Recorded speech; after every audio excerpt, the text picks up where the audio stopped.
ಕೋಟಿ ಖರ್ಚು ಮಾಡಿ ಮನೆಗಳನ್ನು ನಿರ್ಮಾಣ ಮಾಡಿದರೂ ಕೂಡ ಸಾರ್ವಜನಿಕರಿಗೆ ಸರಿಯಾಗಿ ಉಪಯೋಗವಾಗುತ್ತಿಲ್ಲ. ದಾಸಾಲಾಪುರ್ ಗ್ರಾಮ ಪಂಚಾಯಿತಿಯಲ್ಲಿ ವಸತಿ ಯೋಜನೆಯಡಿಯಲ್ಲಿ ಮನೆಗಳನ್ನು ನಿರ್ಮಾಣ ಮಾಡಿದರೂ ಕೂಡ ಮಾಡದಂತಾಗಿದೆ. ದಾಸಾಲಾಪುರ್ ಗ್ರಾಮ ಪಂಚಾಯಿತಿಯಿಂದ 2006ರಲ್ಲಿ ನವಗ್ರಾಮ ಯೋಜನೆ ಅಡಿಯಲ್ಲಿ 60 ಮನೆಗಳನ್ನು ನಿರ್ಮಾಣ ಮಾಡಿ ಕೈಬಿಟ್ಟಿದ್ದಾರೆ.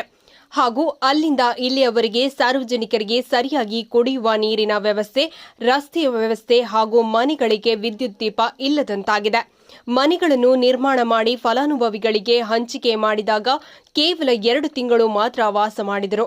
ಆದರೆ ಅಲ್ಲಿ ಯಾವುದೇ ಸವಲತ್ತುಗಳು ಇಲ್ಲದ ಕಾರಣ ಅಲ್ಲಿದ್ದ ಫಲಾನುಭವಿಗಳು ಬೇರೆ ಕಡೆ ಬಾಡಿಗೆ ಮನೆ ಮಾಡಿ ವಾಸ ಮಾಡುತ್ತಿದ್ದಾರೆ ಮತ್ತು ಕೋಟಿ ಹಣವನ್ನು ಖರ್ಚು ಮಾಡಿ ನವಗ್ರಾಮ ಯೋಜನೆ ಅಡಿಯಲ್ಲಿ ಮನೆಗಳನ್ನು ನಿರ್ಮಾಣ ಮಾಡಿದರೂ ಸಾರ್ವಜನಿಕರಿಗೆ ಸರಿಯಾಗಿ ಉಪಯೋಗವಾಗುತ್ತಿಲ್ಲ.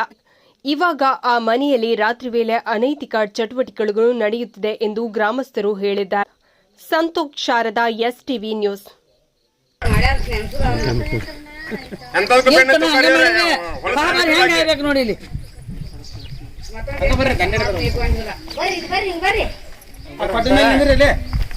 ಮತ್ ಇದ ವಾಡಿಗೆ ನಿಂತ ಆರಿಸುವ ಚೇರ್ಮನ್ ಇದ ವಾಡಿಗೆ ನಿಂತ ಆರಿಸುವ ಚೇರ್ಮನ್ ಆಗ್ಯಾರ. ಆದ್ರ ಈ ಕಡೆ ಆರಿಸಿ ಬಂದಿಲ್ಲ, ಅದರದ ಕೆಲಸದ ಬಗ್ಗೆ ಜ್ಞಾನನ ಇಲ್ರಿ ಅವ್ರಿಗೆ. ಈ ಕಡೆ ವಾರಸಿಗೆ ನೋಡ್ಲಿಲ್ಲ ಸರ್, ಯಾಕಂದ್ರ ಪಾಪ ಅವ್ರ ಹ್ಯಾಂಡಿಕ್ಯಾಪ್ ರೀ. ಅವ್ರು ನೋಡ್ಲಿ ಅವ್ರ ಪರಿಸ್ಥಿತಿ ಏನಂತಂದ್ರೆ ಇಲ್ಲೇ ಬಿದ್ದ ಕೇಸ ಕೈ ಮುರ್ಕೊಂಡ್ರಿ. ಅವ್ರು ಕೈ ಇಲ್ಲೇ ಮುರ್ಕೊಂಡ್ರಿ. ಪಾಪ ಮೊದ್ಲ ಇಬ್ಬರು ಅವ್ರ ಕಣ್ ಕಾಣಲ್ಲ, ಇಬ್ಬರು ಅದಾರಿ. ಬೇಡ ಬೇಡ